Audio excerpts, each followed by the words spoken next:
2023 Board of Douglas County Commissioners 5:30 business meeting. We want to welcome those of you who are with us here at the old courthouse and those who are joining online. Some of you may be here to provide public comment. The Board of Douglas County Commissioners welcomes public comment, and in advance, thanks you for following these procedures. Each action item on the agenda will offer an opportunity for relevant public comment about that topic. We ask that you wait until the agenda item you're here for comes up for discussion.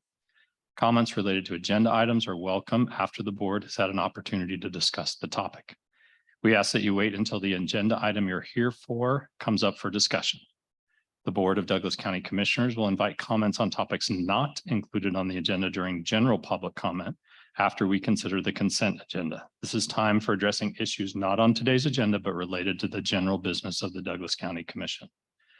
We will first call on folks who are here in person, and then we will turn to any online commenters who are here with us tonight. If you're on Zoom, please plan to use the raise your hand function when the time comes and listen for staff to call your name. All comments will be limited to 3 minutes, and we ask everyone to give their full name and Douglas County residence for our meeting minutes. All public comments should be directed to the County Commission. Campaigning for public office is not allowed. We also reserve the right to mute and remove any speaker who is vulgar, rude, or inappropriate. The public should also know that comments received by the commission during our meetings do not represent the views of Douglas County government.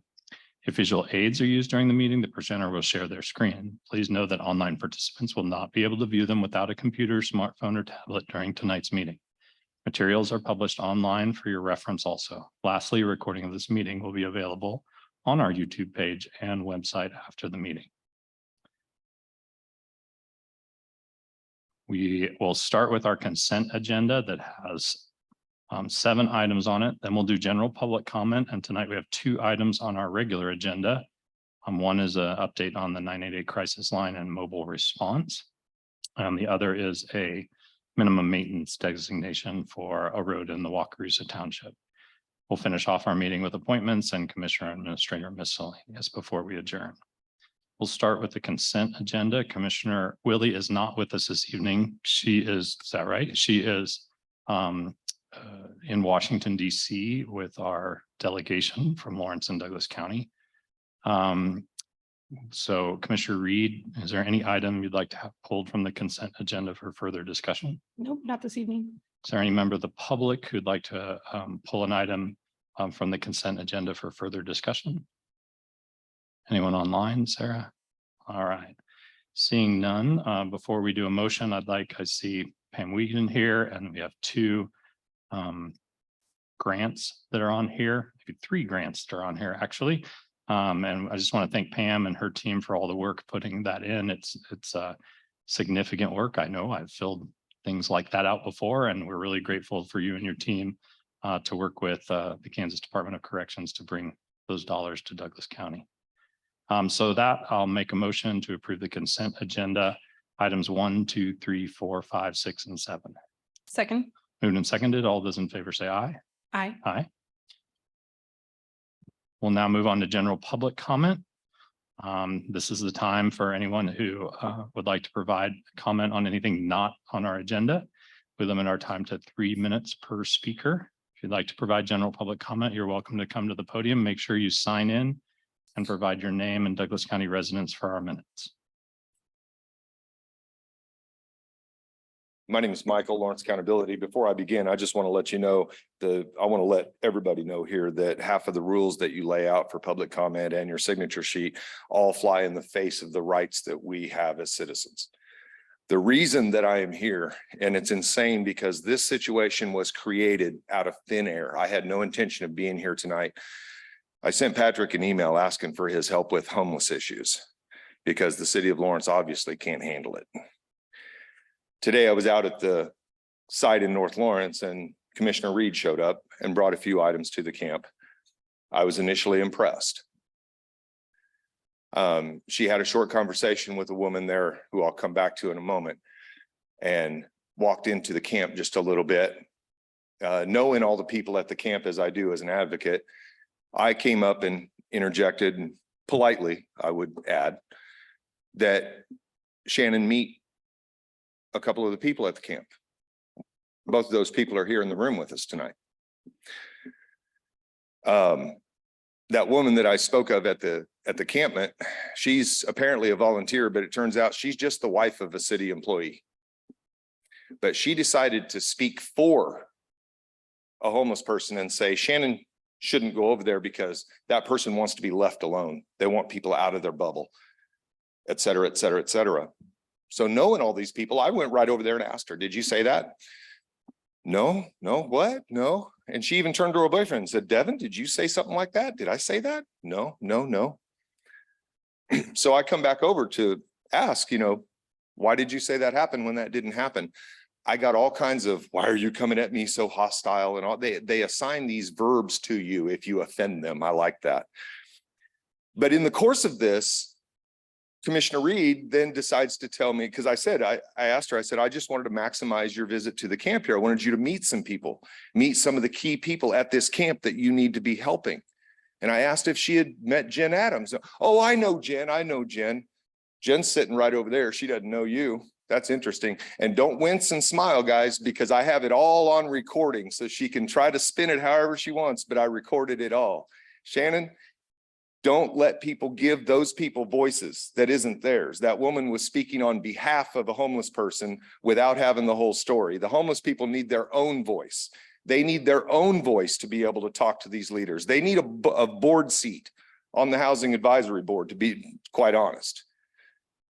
And then beyond that, don't lie to us and tell us that you know people that don't know you.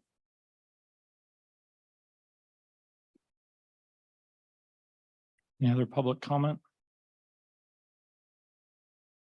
Okay, we'll close public comment here at the courthouse. Anyone online, Sarah? Okay, no one online. We'll close public comment and we'll move to our regular agenda. And the first item is the 988 crisis line and mobile response data review.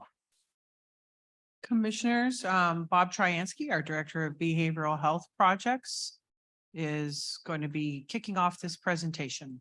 Thank you.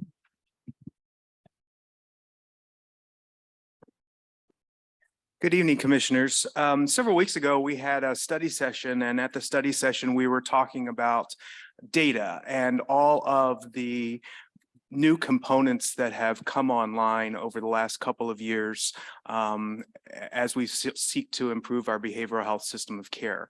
We had a presentation last week that I just wanted to share. This is a kind of a draft of a report that will be released in June, but we got sort of an interesting visual to sort of help, I think, set the stage for our friends from KSPHQ and Bert Nash, who are going to talk to us tonight about understanding the data of the behavioral health crisis system.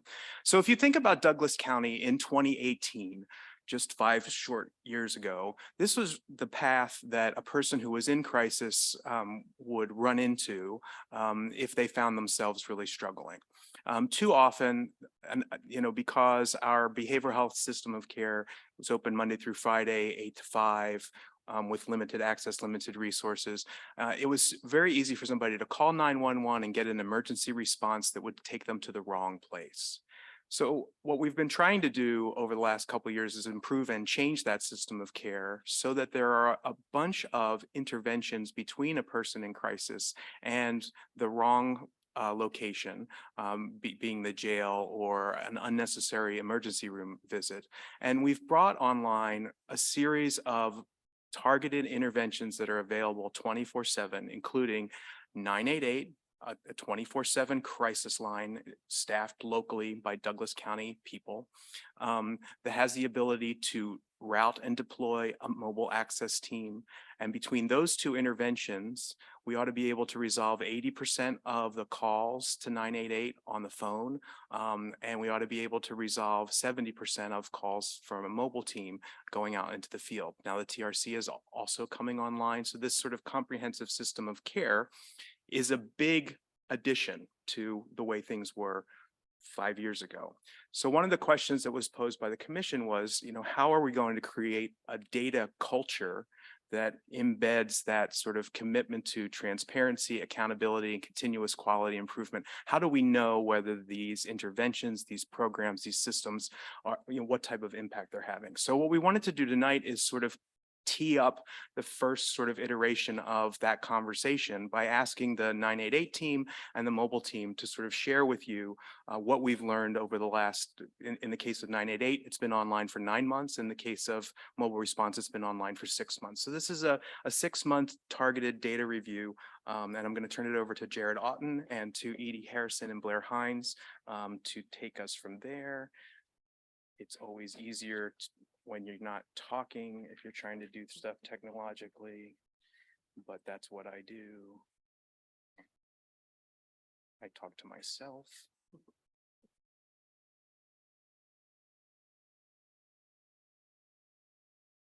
We'll cross our fingers.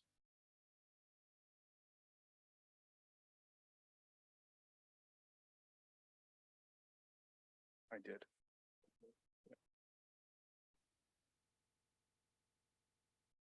Any guidance, team?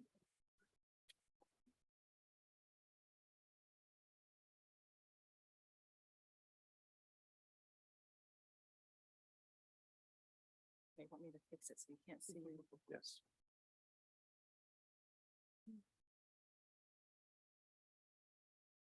Sorry, everybody.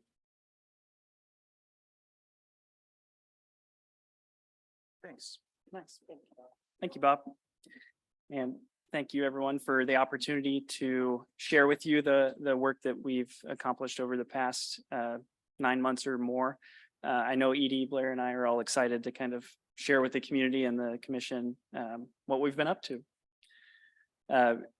This is a messier version of that picture that Bob just referenced, but I think I want to reiterate how exciting it is to have some of these elements of the crisis continuum online. So now we're able to kind of take a look back at the rearview mirror and think about where we've come from, and also what some of our aspirations for the future are. So each day that goes by, we're realizing this system that is innovative and stands out compared to other communities across the state and across the country. I think that's been one of the exciting things in my role. I get to interact with a lot of people across the state of Kansas through our 988 implementation, and people are looking to Douglas County for guidance, and it makes it an exciting time to be involved in this work. I want to take the opportunity to do a little bit of public education around 988 and how the state level initiatives are similar and a little bit different to what we're doing here in Douglas County. 988, for starters, is it's a 3-digit number that's accessible by anyone, no matter what. If you dial it, you're going to get connected to a response. A caveat is that it's routed based on area code. And so one of the messages tonight for the general public is that if you're trying to reach local support, you should call 785-841-2345. That's the Douglas County Crisis Line. That's going to get you connected to, it's going to ensure that you're connected to KSPHQ and also the mobile response team and other local resources. We're hopeful that in the next few years, 988 will be routed based on physical location, but there's several federal policy changes that need to take place in order for that to be a reality. So this image kind of shows you what call routing looks like. Also, there's a statewide backup center health source. And again, no matter what, if you call, your call will be answered by someone who's trained to provide support. And also kind of putting our work in Douglas County in context. Here's some data from our statewide, from statewide 988 calls. And just to give folks a sense of the volume that's handled across the state, there's a demand of 18,000 calls in the month of March. So a lot of people are reaching out for support. You're going to see some of our Douglas County numbers, so I think it's helpful to kind of put that into comparison and context. Did you say 18,000? Sorry, did I? Okay. I meant 1,800. Thank you for catching that. And then here you can see some of KSPHQ's data. So these are calls that we answered in the month of March, 1,100 calls roughly. You'll see the answer rate listed there, 89%. What I'll say about that is that a certain percentage of calls abandoned within 5 to 10 seconds. It's hard to know what the reason for someone abandoning a call is, but people have their reasons for not seeking support in that moment. So maybe it's testing the waters. testing to see if the line works, for example. So we expect some amount of abandoned, but we work hard to reach a goal of 90% answered per month. And that's the national standard, service delivery standard. And we also try to answer those calls within 15 seconds or less. And we're able to do that most months, which is great. Generally speaking, call volumes are highest between 6 p.m. and 2 a.m. We're going to see a little bit of difference with Douglas County.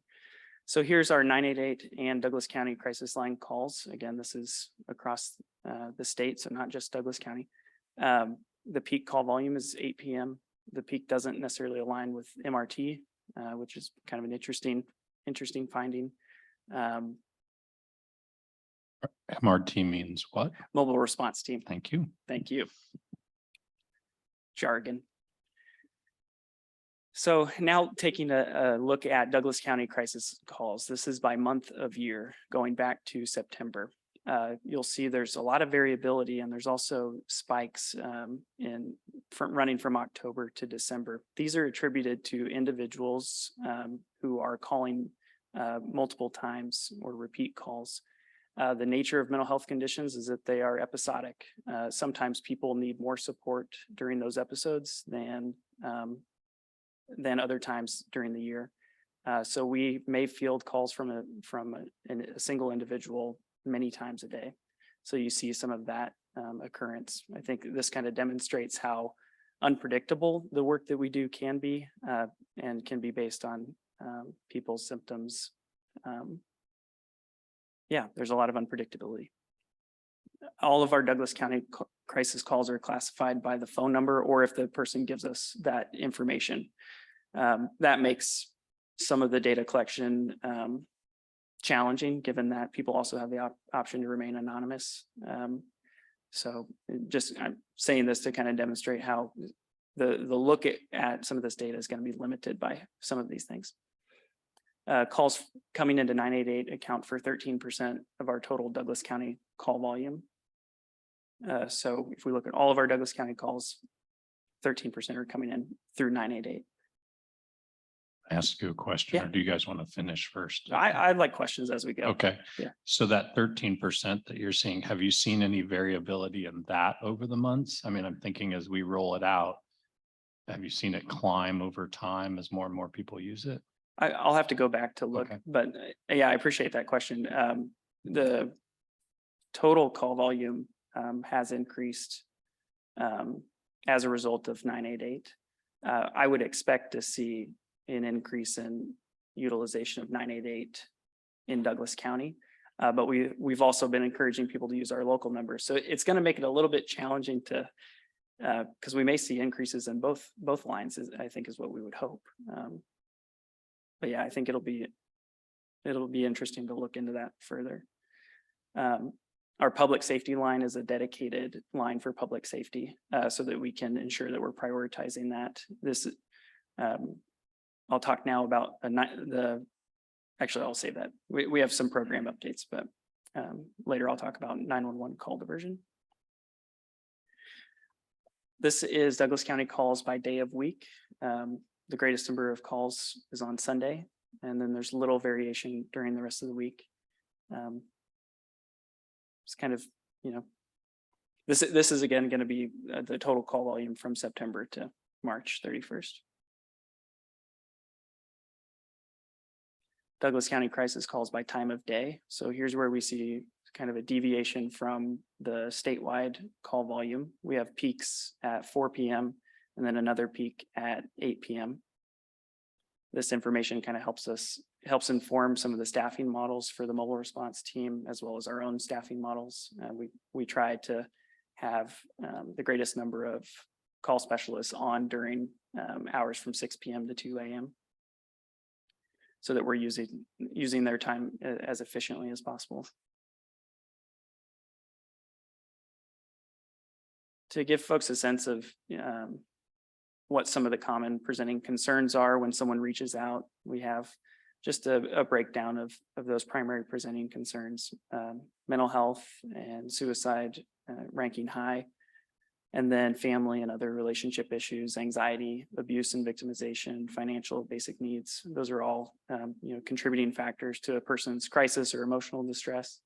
Many of these things may not come as surprises, but we do try to keep our sights on what issues may be coming up commonly for people so that we can adapt our resource referral network and make sure that people are getting the support that they need, that our counselors are getting the training that they need to provide support, say, for example, to someone who's experiencing grief and loss or complex medical issues. So this is just a little look into that.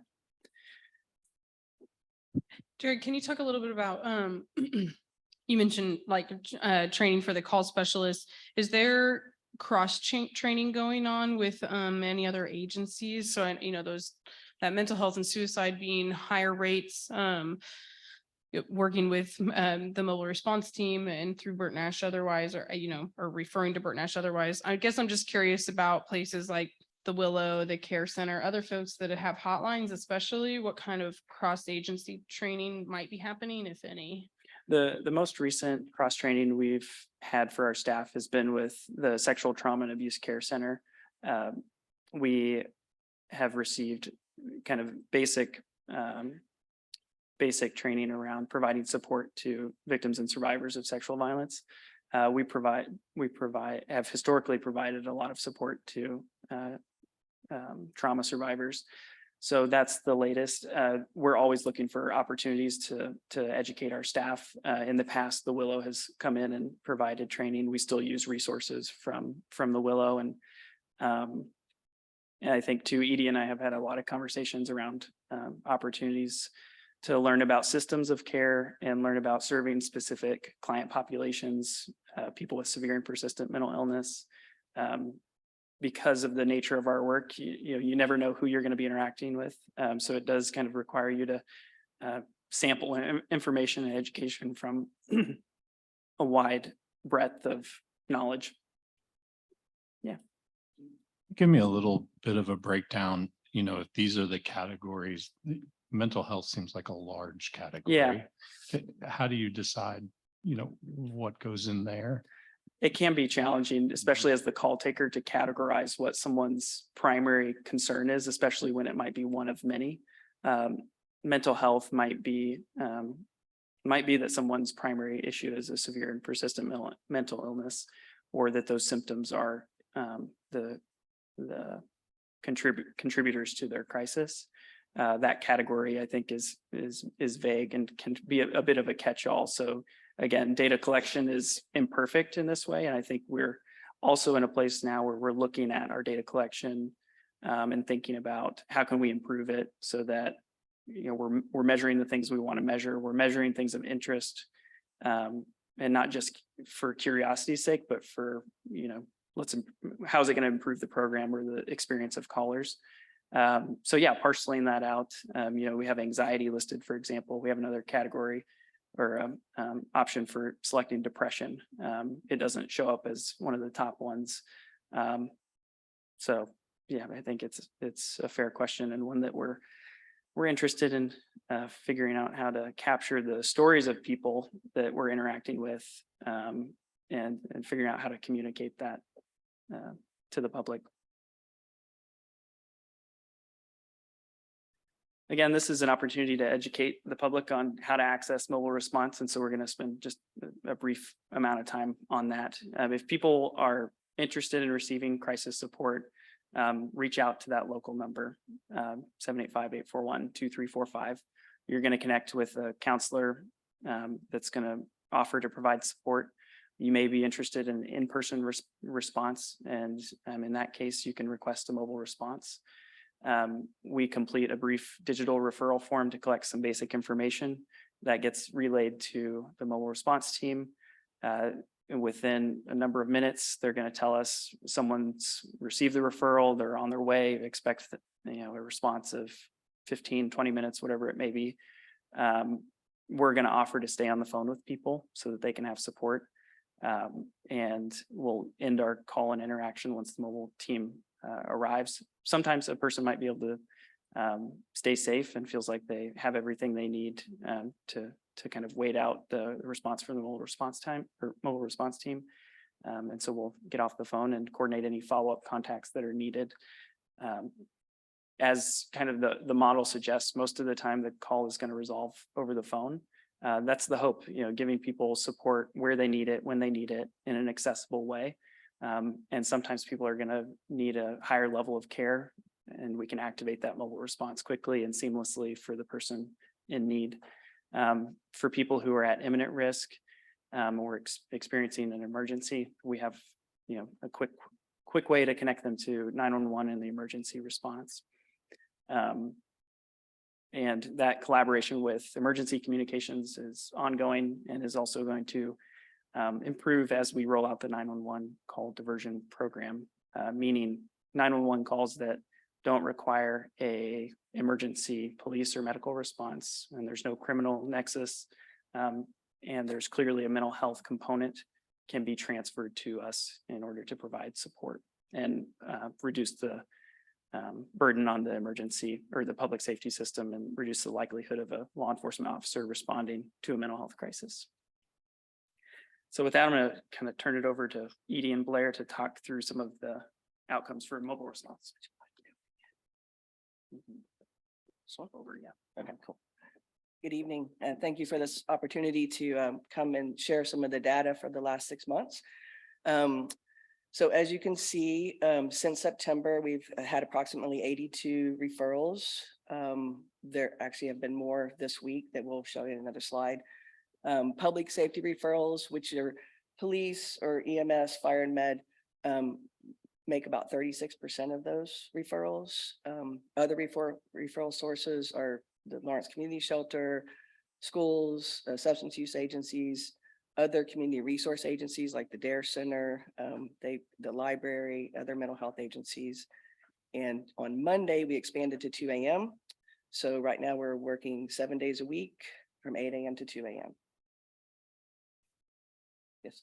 Edie, can I ask you a quick couple questions? One, I just want to put a point on you mentioning the other referrals sources here. I've heard throughout a few folks' conversations in the community that many people think only 988 can sort of send MRT or request.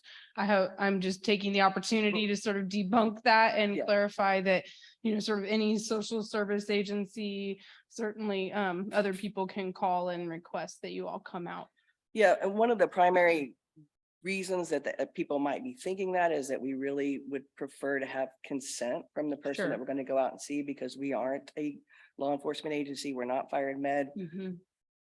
If a third party calls and they're saying this person needs your help and we show up, which we have, oftentimes the person will be like, I don't want to talk to you. I don't need you, or be gone by the time we get there. So, but third party referrals are triage through the call counselors, and oftentimes Jared and his call supervisors will call me or Blair and say, we're not sure about this one, what do you think? And usually we defer to go if we have that opportunity. Okay, thanks. So, That's yeah. really helpful clarification. I also was curious with the public safety referrals. You mentioned law enforcement, EMS. Is that so are you talking about instances in where they have responded through a dispatch call, and then upon being on the scene have identified that there's a primary mental health need and will then bring you all in? That is Okay, I just want to make exactly sure how I track correct. that. Okay. We worked really closely with LKPD, with Sergeant Fogarty, and had a pretty extensive meeting about what kind of information they gather. They wanted to get off the phone quicker rather than sit through the entire referral process with a call counselor. So we have made that easy for them to do. So they're on the phone 3 to 5 minutes. They're giving us the snapshot where the person is, and usually they'll stay if they feel like they need to. We can also contact them to come back if that becomes an issue. This may not be possible, but you don't know if you don't ask, right? So is there any way to keep, when you're thinking about that public safety number, I'm trying to figure out how many cases we're diverting from public safety calls, right? And especially for fire and medical. Is there a way to do that? I see that you're number there is approximately 36. You know, I mean, and so I'm guessing that maybe we can't do that just yet, but I don't know. I'm just interested. We have a separate data collection for people that are using that public safety number. Okay. So we'll know who made the referral, what agency made the referral, and we'll go from there. So I think so. I think that, I mean, we can look at it further to collect any more data, Jared. And with, when we're diverting calls that, so 911 calls that necessitate transfer to 988, we'll be able to capture that data point Okay. once that program's up and Up and running. running. Okay. Some of our public safety referrals have also come in through our public local line. That's confusing. Our. The 841 number. Thank you. Yeah. Yeah. County crisis. County crisis line. And so the data is a little imperfect. Yeah. But I think as law enforcement officers and EMS are accustomed to calling the dedicated public safety line, we'll have better data.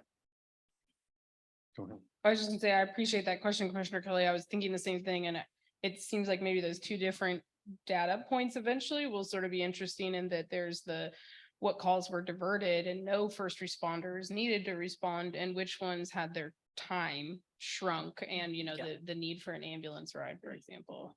With Douglas County Emergency Communications estimating between 300 to 500 mental health calls per month. If we're able to divert, you know, any percentage of those to 988 or the Douglas County Crisis Line, I think the opportunity to impact the burden on law enforcement is huge.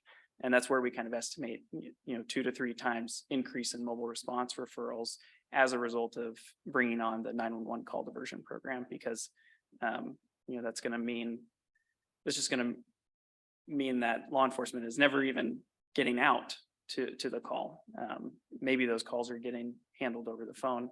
And then, we estimate about 10% of those calls may result in mobile response. So. Yeah, you're hitting on the start. I mean, you say any, and I think any is great, but I want to know how many. Yeah. Right, and what percentage, because I think that was an expectation that the community had with that mental health sales tax, like how many, and so.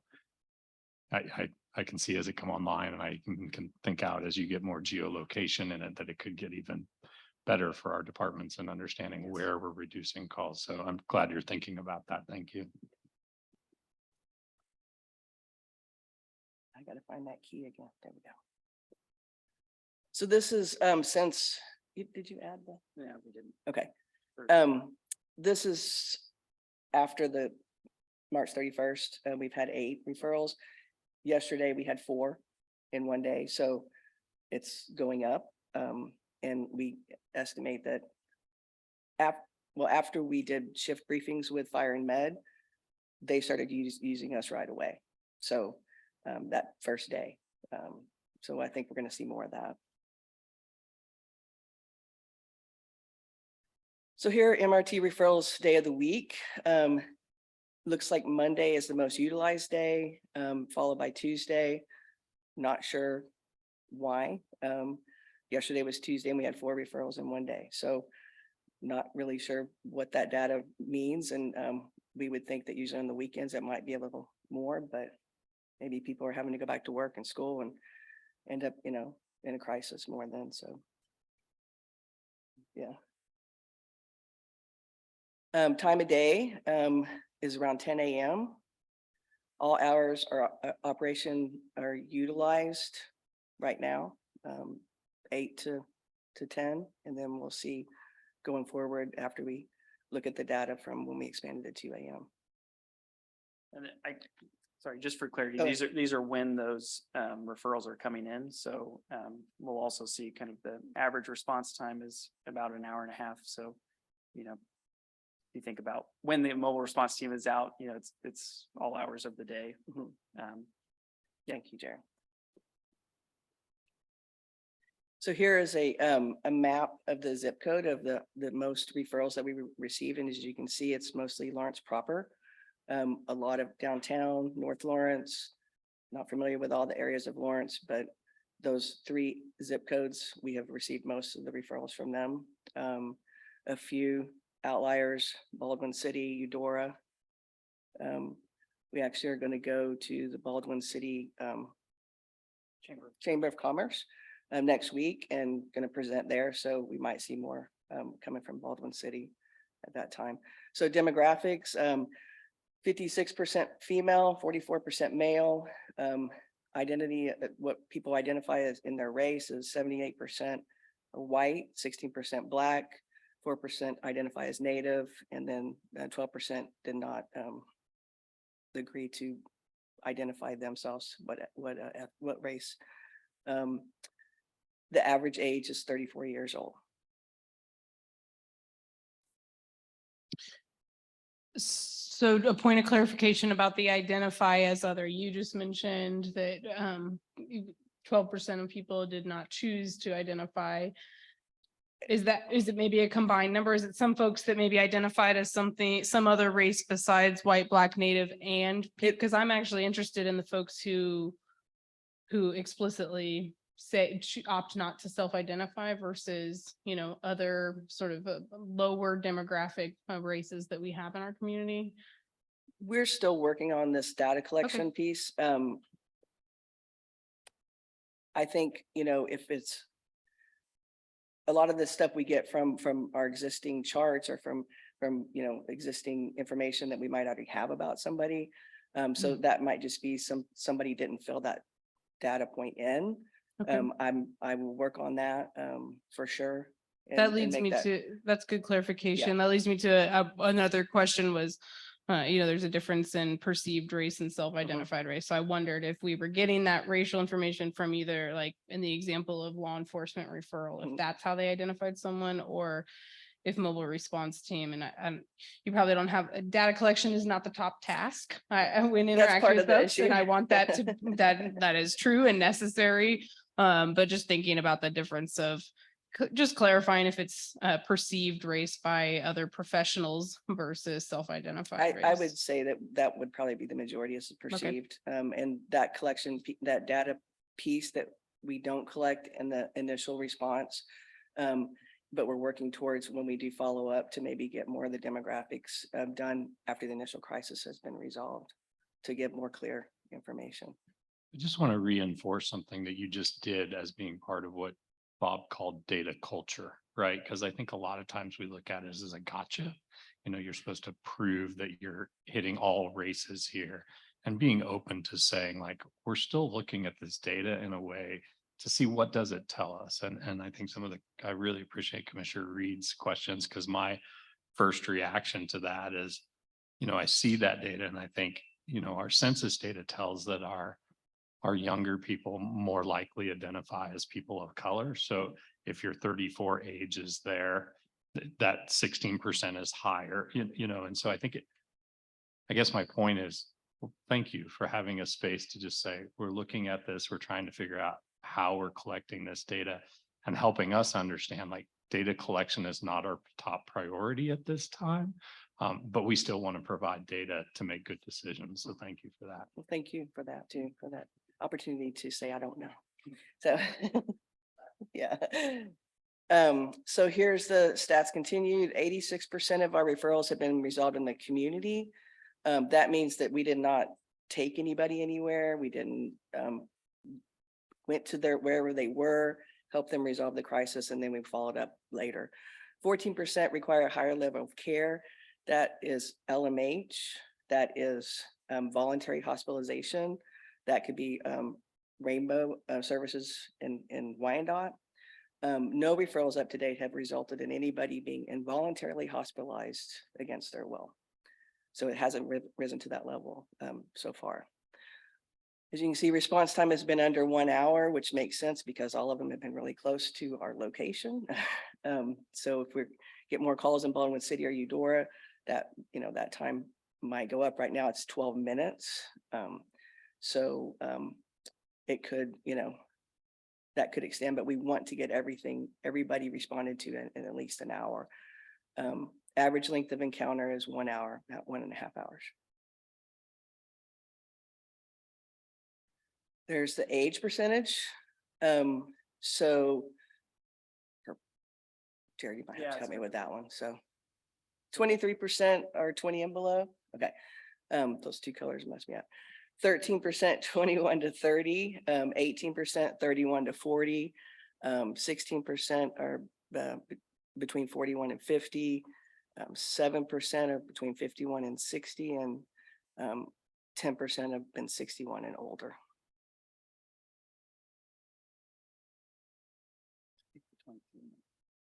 Oh, is it? I might have messed that up, but y'all can see it. So, yeah. So some of the program updates, we now have the dedicated public safety line. Not sure exactly when we started that. Like about a month ago. And then, as Jared said, 911 call diversion is scheduled for late April. Do you want to do this one? Sure. Okay. So I've already talked about it in brief. We are the Board of County Commissioners has approved our MOU between KSPHQ and Emergency Communications that outlines kind of our relationship and the work moving forward. And included in that is going to be Commissioner Reed, you mentioned cross-training. We're really hopeful that this collaboration with 911 can help us better understand the needs of their work and vice versa. A lot of with the advent of 988 has been a lot of curiosity and questions about how does 988 integrate with the existing public safety system.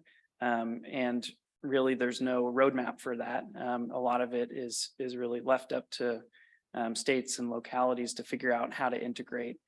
We're fortunate here in Douglas County that the folks over at Emergency Communications are open to kind of reimagining and reimagining how they can connect people in a mental health crisis to support. And as I mentioned earlier, we anticipate this will increase our mobile response referrals by 2 to 3 times. And one thing that is going to delay our implementation, we had hoped for late April. It's going to be early May because we want to get the training elements right. And so we're going to be rolling out some training to 911 dispatchers as well as our staff. So looking for that in early May. And then Edie, you want to talk about hours? So as I said, we expanded to 2 a.m. on Monday, and we are currently hiring for expansion to 24/7. And tentative target, I'd say late May, June. We're supporting 7 call specialist supervisors. Those positions are supported by county funding. We have 2 openings we're looking to fill. This is kind of a natural transition for some of our staff, those of our staff who are KU students, maybe moving on to other careers. But we're intent on filling those soon. And the key role that they play is helping provide care coordination in instances like mobile response referrals or other referrals that require a bit more hands-on care coordination with that individual. And we're also just hopeful that these supervisors can provide better connections to care, for example, with the TRC. And that collaboration is ongoing so that we can be able to connect someone seamlessly when they do need somewhere safe to go. So that's also part of our work that Edie and I, and as well as Bree with the TRC. So we're that work's ongoing. And then I wanted to mention LMH's. LMH has undertaken, as part of their zero suicide implementation, building a pathway to care for people who are at risk for suicide in the primary care clinic setting. So when a patient screens at risk for suicide, there's a path to connect them to the Douglas County Crisis Line, which then opens up the opportunity to connect them to mobile response. And that's going to roll out this coming Monday across all clinics, which is, we're super excited and really proud of LMH for taking this stance and step forward to provide care to their patients who may be at risk. And there's so many behavioral health agencies across this community that are doing a lot to improve suicide care. So we're happy to be part of that process of implementation as a consultant and facilitator, and And I think the Zero Suicide Initiative and the work that we're doing with Bert Nash, they begin to intersect, and it's all kind of part of realizing a better system of care. So it's exciting. And then, yeah. So I want to introduce Blair Hines. She's our program supervisor for the MRT. She brings years of crisis care and clinical experience, and I'm very excited to have her. Yep, so.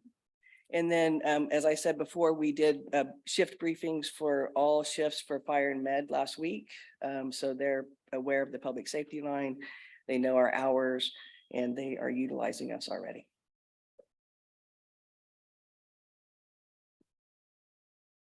We're just to kind of close on some challenges or things that we're focused on presently.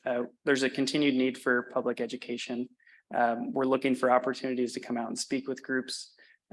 So please don't hesitate to get in contact with Edie or I. We're also confronted with challenges of doing these multi-agency collaborations. Information sharing and technology integrations are tough. That's going to be something I think that we is kind of a long-term problem that we look to solutions for. We're increasing mobile response operations to 24/7, obviously hiring a really skilled workforce who are specialized in crisis care has its challenges, especially in the current workforce climate. But I'm hopeful that we can attract some folks to our community who want to work in crisis care. And then integrating peer support specialists. Again, when you have peers embedded in your system, it improves outcomes, but it also means creating systems that can support those peers in their work and outside of the work that they do. And then integrating with public safety. These are challenges, but again, as I mentioned, we have good partners with emergency communications, and all the law enforcement agencies in Douglas County are at the table, and excited to kind of reimagine things and look at them differently. And that's all the content we have. Did you want to share any? Just one Yeah. thing. While we're offering positions for the 24/7, it would be 2 licensed clinicians and 2 peer support specialists. We're planning on hiring for those 2 teams. I just have one last question, which is just kind of a nuts and bolts things. When we saw you last, which was probably in the fall, like not long after you mobile response team started, I mean, you were sort of stationing yourselves at the TRC at the time. Was that true? You were using the building or maybe the office? I'm just curious. Obviously, the whole nature of your team is mobile, but curious what home base looks like, like for you and your team in terms of space usage. Home base is at 200 Main at the Okay. Bert Nash. We Gotcha. never have been Okay, I office out of the misunderstood them TRC. So we My apologies. did have some meetings over there with the access or urgent care. But So even when 24 hours, you'll continue to use 200 Main, and that'll kind of be where if people aren't in the community and you're waiting for calls or it's a slow night, that will be. not necessarily. We're Okay. in conversation with leadership at Bert Nash about what's going to be the safest, best place for the team to be when 200 Main does not have any staff or Yeah. security Yeah. there. So we started that conversation a couple of weeks ago and are working towards identifying a really safe place for the team to work out of. Great. Thanks for that update. Thank you. 2 quick questions and one sort of nuts and bolts. So lots of people have cell phones without a area code here. Can you tell us what happens? So like if my cell phone is from Cleveland, Ohio, and I'm not picking on Cleveland, Ohio, and they call 988, and they're thinking they're getting mobile response. Is there any way for that to get to you all now? There is. All contact centers, 988 contact centers adhere to some best practices and guidelines. Best practice would be to provide immediate support to that individual. However, if you made a request that, I'd like to connect to local support, and it's safe to do so, then you may be transferred by that contact center in Ohio. And they would have the capability to do that. We would have the capability to do that for someone who was trying to reach out of state. But the focus is always going to be provide immediate support regardless of the person's location. And then once they're safe or it's appropriate to do so, make a connection to a local resource. Thanks for that. And then Edie, just a question about mobile, the hour and a half. So I don't work in this field. Does that seem like a long time? Does that seem about right? I'm just trying to get a sense of how much services we're going to need as we think calls, I'm going to guess, are going to go up. How does that feel? I think that's an appropriate time. I think that's a pretty quick time to assess Okay. somebody that's in a crisis and provide resources and interventions. We do follow-ups the next day. So our primary concern is that they're safe and that they're, whoever their family's safe, wherever they are, that they feel like they can spend the rest of the day, or even we can follow up later in the day, So I think evidence-based, when I was reading that's not supposed to be over 3 hours, Okay. the encounter. I was doing some reading on mobile response across the nation. So I think, this is an average of how long. Sometimes it's a little longer and sometimes it might be a little shorter. Yeah, I have complete faith in the team that's doing the work. I'm just interested in putting some context into it. How does that compare with a EMS call? How long do they spend? It's just so that the public can get some idea of, how long is, and obviously you're going to be there as long as needed, right? A heart attack is going to be different than a trip and fall. If it was medical, I would assume there's something different for mental health as well. So That would be correct. yeah, thanks. Thank you. Question. So thanks, Commissioners. So, what we wanted to do again was to model, here are the types of data presentations we can bring to the commission as we're building this data culture around understanding our behavioral health system of care. Some things that I think we're curious to know is, frequency. How frequently do you want to hear from 988 and mobile? Once a year, twice a year? This group briefs the CIT Council as part of their practice, and they've been doing that. They're sort of committed to doing that maybe 4 times a year, quarterly. The county receives a data report, quarterly from each of our partners with a monthly breakdown. So starting to have some conversation to give some thought to what, if we think about 988 and mobile, we think about TRC, we think about that post-crisis support and all those programs in that space.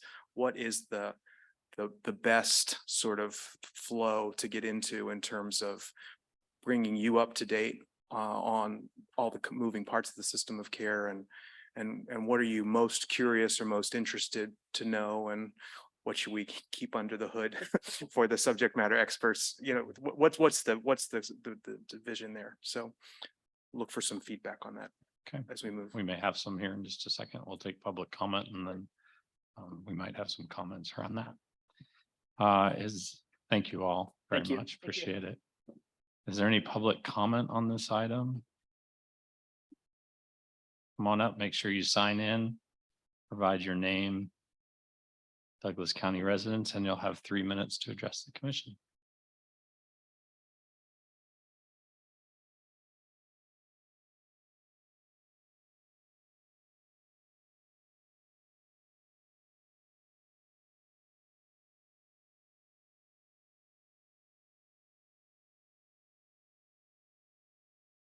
Good evening, Gene Dorsey.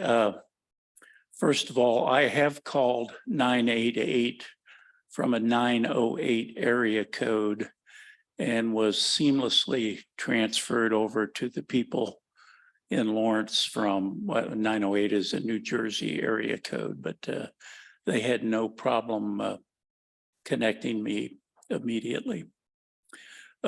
Secondly, you may have heard this speech before, but you've just seen some of the good work that can be done when you spend the quarter-cent sales tax monies. I would encourage you to come up with a plan to spend more of those sales tax monies and make your plans public. And I think I've said previously, I'd like to see a 5-year plan of where the money's going to go.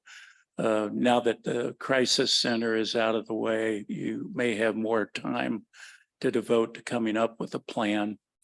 The a few ideas I'll just throw out to you that you might want to include in the plan. And maybe you want to have a town hall on the plan after you come up with some ideas, but supportive housing would be one of my tick marks.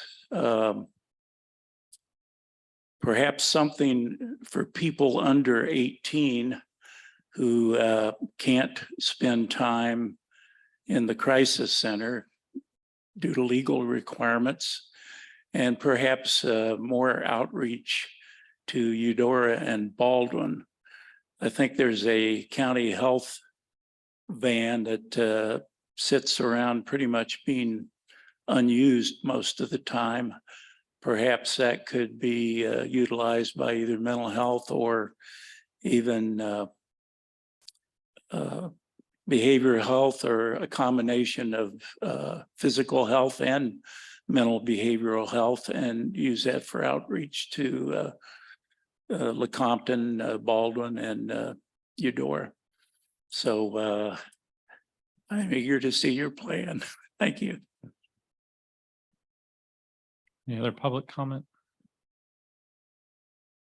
Okay, we'll turn to online. Anyone online, Sarah? Okay. Bring it back up to the commission for any comments. I would maybe start, Bob, I appreciate your request for how often and what type of data. I have some ideas, but I would like to wait till Commissioner Willie is back when we have a third of the commission return. And so I'm going to make a note for our next time we get to miscellaneous items, we can have maybe a further conversation about that. Because I think it would be helpful. I know she'll watch the meeting and then we can talk about that a little further. I will just say I appreciate our behavioral health partners who are doing so much to set the tone for what we expect in Douglas County when it comes to data-driven decision making. I know that's hard work. I know it's extra work. It shouldn't be considered extra work. It should be considered a requirement because you're already making smarter decisions. You know, just 6 months into this, by looking at your data and saying, how might we do that differently? And I think that's something that's very important to this commission.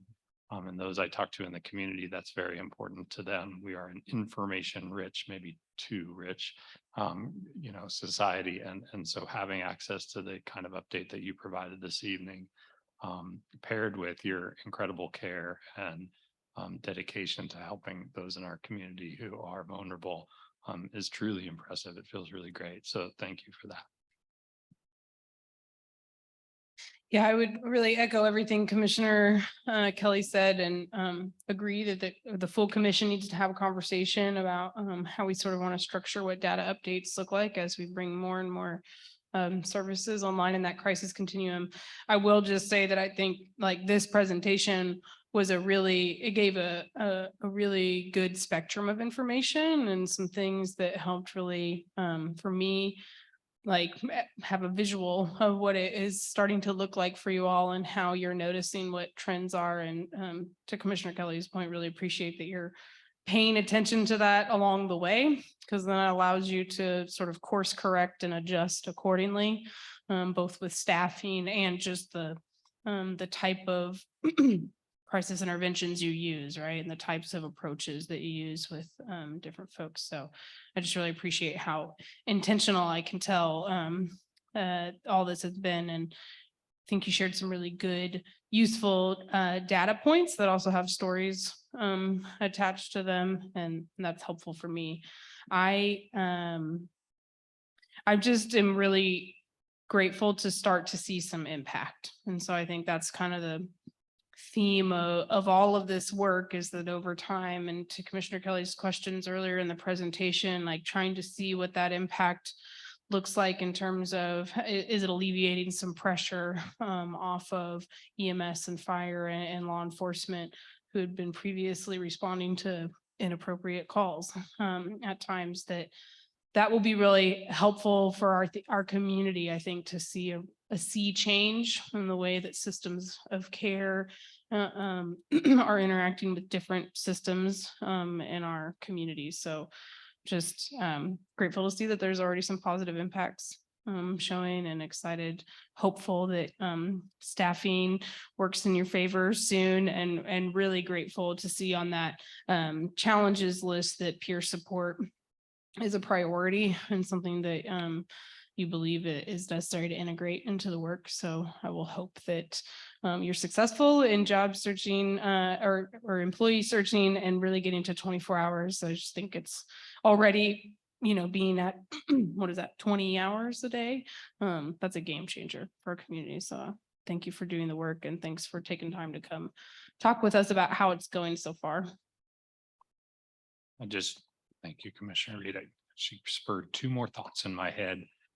One is I would ask, as you think about future presentations, like I'm interested in what you're curious about. When you look at that data, bring stuff to us that's making you think like, we don't know what this tells us, or we have made a change because we've seen this in the data. Like there's something interesting about the hours and days of weeks there.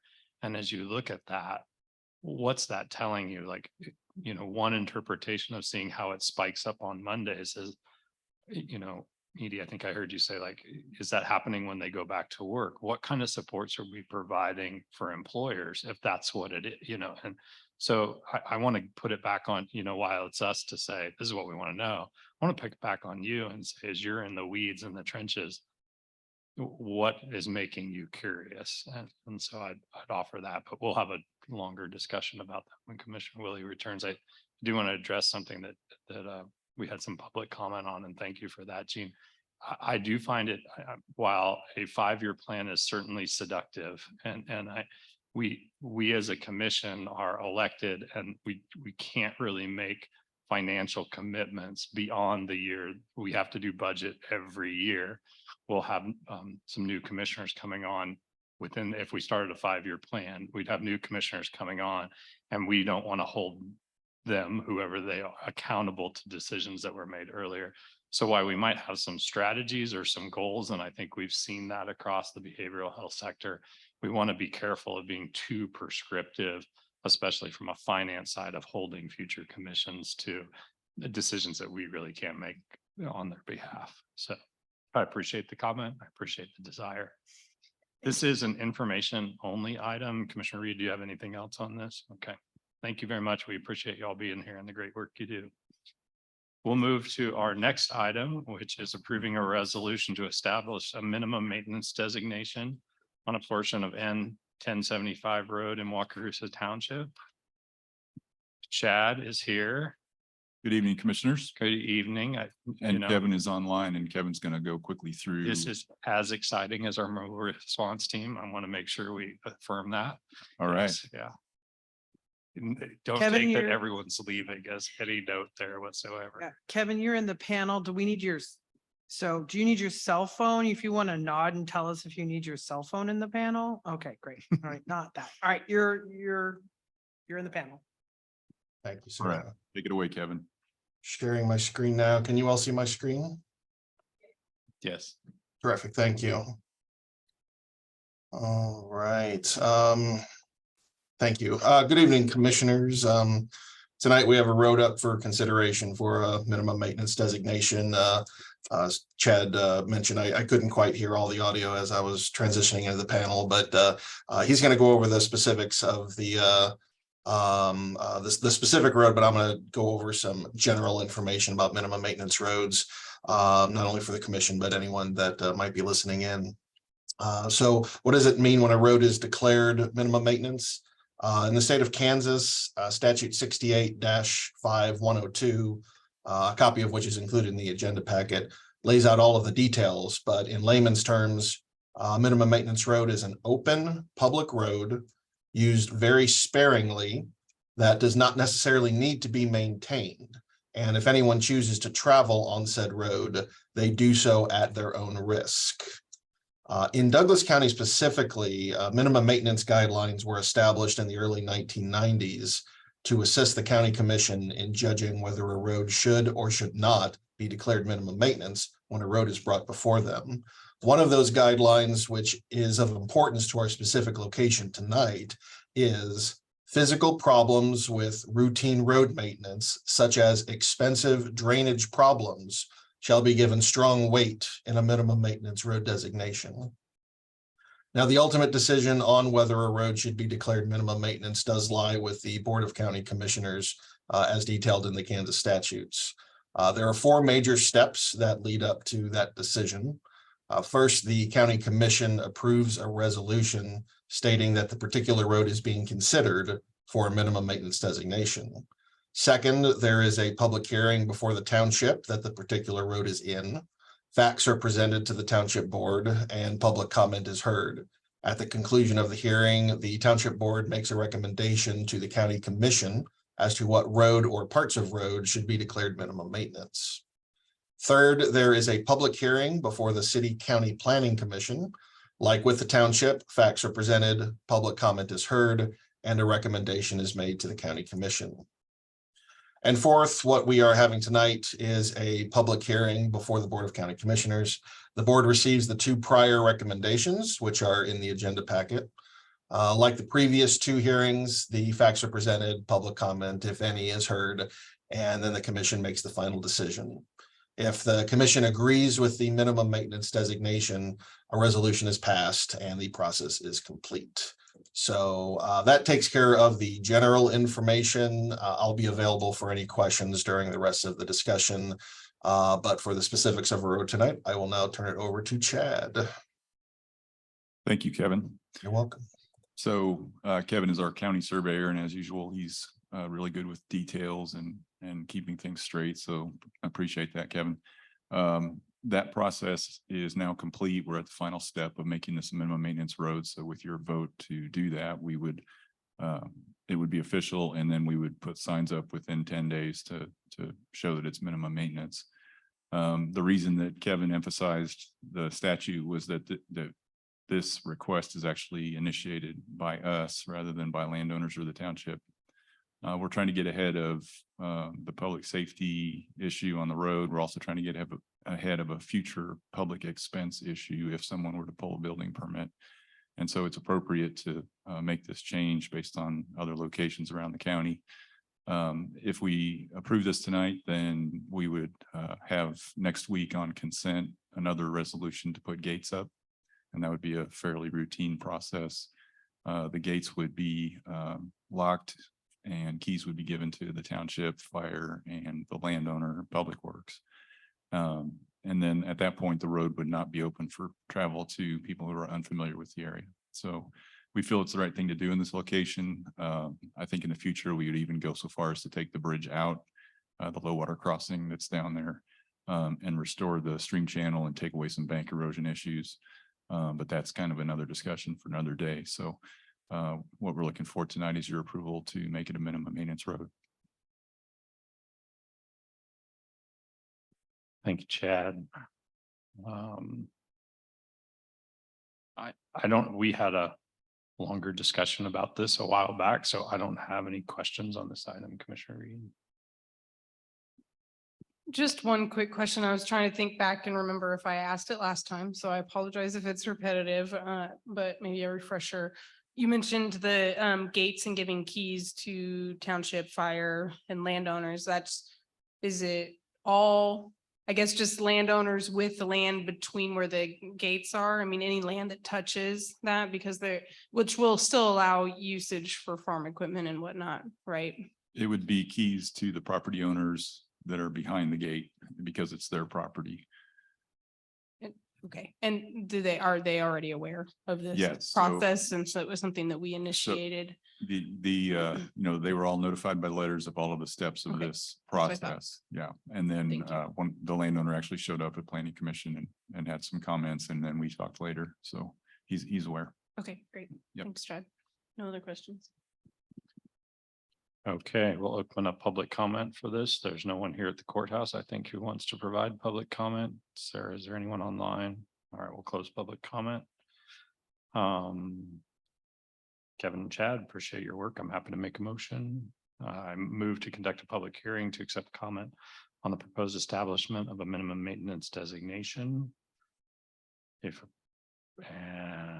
I got to get this right. Yeah, if appropriate, approve the attached resolution or direct Public Works to amend the resolution as required. Is that what you need, Chad? I think we need a motion to adopt the resolution. Okay, or okay. approve the Resolution. And Yep. the road name. So I'm going to withdraw that motion and try again. I'm going to make a motion to conduct a public hearing to accept comment on the proposed establishment of the Minimation Road and approve the attached resolution. Second. Is We it? okay, Sarah? Yeah. Okay. Moved and seconded. All those in favor say aye. Aye. Aye. Thank you. Thank you all. Thank you both. Thank you. Okay, do we have any appointments this evening? Commissioners, but I do want to note, and I will make sure I mention it to Commissioner Willie, both Planning Commissioner Hayden and Commissioner Kelso or were in unexpired terms, so they Oh, that's both need to be reappointed by the end of May. So just want to mention that to the commission. Okay. All right, we'll move to miscellaneous items, and we typically start with Sarah and her memo. Thanks, commissioners. Just want to note that we already had it. We had a great drug court graduation here last week, and we've got another one scheduled for May 5th. And then also I added in your in the memo, and you're going to get even more information next week. Lawrence Douglas County Public Health and the Community Health Plan Steering Committee are hosting a variety of community events to gather information and feedback on the community health plan. And one of them is Dinner with Data, as we were talking about a data culture. Doesn't that sound like fun? You can register online. And so I just want to make sure commissioners were aware of that event. And I think it's a great opportunity to hear more about what's happening with community health plan. And we do not have a work session for next week, commissioners, and that is all I have. Oh, Jill's got something. Commissioners, I just wanted to remind you all in the community that our first virtual listening session and engagement session regarding the housing and homelessness strategic plan is tomorrow over the lunch hour starts at 12 through 1:30. We are going to record the session. There will be breakout sessions, but we'll be recording all the main sessions and posting them on the county and the city's website. And then we have 2 additional sessions that are for the general public as well that are planned in person in May. And that information is listed on the county's website.